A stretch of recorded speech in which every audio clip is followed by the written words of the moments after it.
പ്രിയപ്പെട്ട സഹോദരി സഹോദരന്മാരെ, ഞങ്ങൾ നിങ്ങൾക്കായി ഒരു സദ്വാർത്തയുമായിട്ടാണ് വന്നിട്ടുള്ളത്. 2025 ജനുവരി 1 മുതൽ 365 തലക്കെട്ടുകൾ ഉൾപ്പെടുത്തിക്കൊണ്ടുള്ള വർഷം മുഴുവൻ പ്രാർത്ഥിച്ച് ധ്യാനിക്കാനുള്ള വചനങ്ങൾ ഞങ്ങൾ പങ്കുവയ്ക്കുന്നു. എല്ലാ ദിവസവും ഞങ്ങൾ ഒരു തലക്കെട്ടും അതുമായി ബന്ധപ്പെട്ട വചനങ്ങളും അയച്ചു തരുന്നതായിരിക്കും. വചനങ്ങൾ കേട്ട് ധ്യാനിച്ച് അനുഗ്രഹം പ്രാപിക്കാൻ ഞാൻ നിങ്ങളെ പ്രോത്സാഹിപ്പിക്കുകയാണ്. ദയവായി സബ്സ്ക്രൈബ് ചെയ്യുകയും നിങ്ങളുടെ കൂട്ടുകാരുമായി പങ്കുവയ്ക്കുകയും ചെയ്യുക. നന്ദി.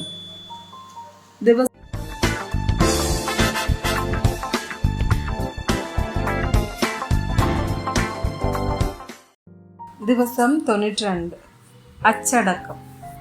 സങ്കീർത്തനം 119, 71 മുതൽ 73 വരെയുള്ള വചനങ്ങൾ.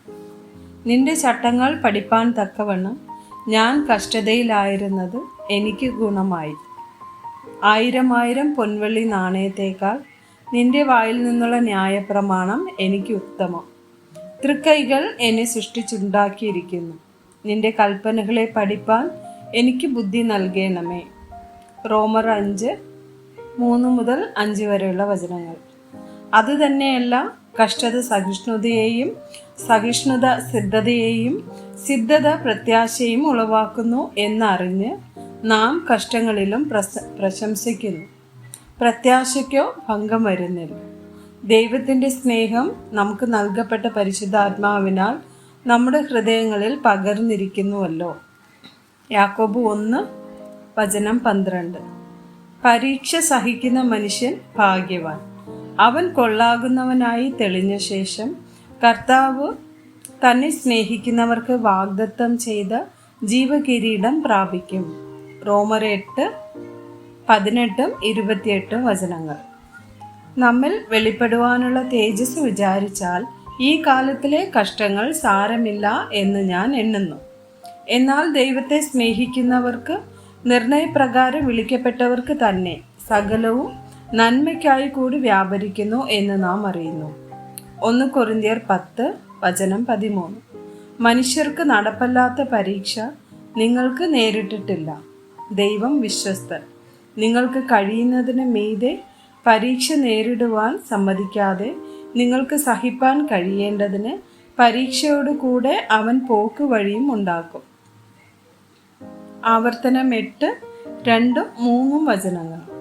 നിന്റെ ദൈവമായ യഹോവ നിന്നെ താഴ്ത്തുവാനും തൻ്റെ കൽപ്പനകൾ പ്രമാണിക്കുമോ ഇല്ലയോ എന്ന് നിന്നെ പരീക്ഷിച്ച് നിന്റെ ഹൃദയത്തിൽ ഇരിക്കുന്നത് അറിവാനുമായി നിന്നെ ഈ 40 സംവത്സരം മരുഭൂമിയിൽ നടത്തിയ വിധമൊക്കെയും നീ ഓർക്കണം. അവൻ നിന്നെ താഴ്ത്തുകയും നിന്നെ വിശപ്പിക്കുകയും മനുഷ്യൻ അപ്പം കൊണ്ട് മാത്രമല്ല യഹോവയുടെ വായിൽ നിന്ന് പുറപ്പെടുന്ന സകല വചനം കൊണ്ടും ജീവിക്കുന്നു എന്ന് നിന്നെ ഗ്രഹിപ്പിക്കേണ്ടതിന് നീയും നിന്റെ പിതാക്കന്മാരും അറിഞ്ഞിട്ടില്ലാത്ത മന്ന കൊണ്ട് നിന്നെ പോഷിപ്പിക്കുകയും ചെയ്തു. എബ്രായർ 12, 5 മുതൽ 11 വരെയുള്ള വചനങ്ങൾ. മകനെ, കർത്താവിൻ്റെ ശിക്ഷ നിരസിക്കരുത്. അവൻ ശാസിക്കുമ്പോൾ മുഷിയുകയും അരുത്. കർത്താവ് താൻ സ്നേഹിക്കുന്നവനെ ശിക്ഷിക്കുന്നു. താൻ കൈക്കൊള്ളുന്ന ഏത് മകനെയും തല്ലുന്നു. എന്നിങ്ങനെ മക്കളോട് എന്ന പോലെ നിങ്ങളോട് സംവാദിക്കുന്ന പ്രബോധനം നിങ്ങൾ മറന്നു കളഞ്ഞുവോ? നിങ്ങൾ ബാലശിക്ഷ സഹിച്ചാൽ ദൈവം മക്കളോട് എന്ന പോലെ നിങ്ങളോട് പെരുമാറും. അപ്പൻ ശിക്ഷിക്കാത്ത മകൻ എവിടെയുള്ളൂ? എല്ലാവരും പ്രാപിക്കുന്ന ബാലശിക്ഷ കൂടാതിരിക്കുന്നു എങ്കിൽ നിങ്ങൾ മക്കളല്ല, കൗലടയന്മാരത്രേ. നമ്മുടെ ജഡസംബന്ധമായ പിതാക്കന്മാർ നമ്മെ ശിക്ഷിച്ചപ്പോൾ നാം അവരെ വണങ്ങിപ്പോന്നുവല്ലോ. അധികമായി കീഴടങ്ങി ജീവിക്കേണ്ടതല്ലയോ? അവർ ശിക്ഷിച്ചത് കുറെ കാലവും തങ്ങൾക്ക് ബോധിച്ച പ്രകാരവും അത്രേ. അവനോ നാം അവൻ്റെ വിശുദ്ധി പ്രാപിക്കേണ്ടതിന് നമ്മുടെ ഗുണത്തിനായി തന്നെ ശിക്ഷിക്കുന്നത്. ഏത് ശിക്ഷയും തൽക്കാലം സന്തോഷകരമല്ല, ദുഃഖകരം അത്രേ എന്ന് തോന്നും. പിന്നത്തേതിലോ അതിനാൽ അഭ്യാസം വന്നവർക്ക് നീതി എന്ന സമാധാന ഫലം ലഭിക്കും. ആമേൻ.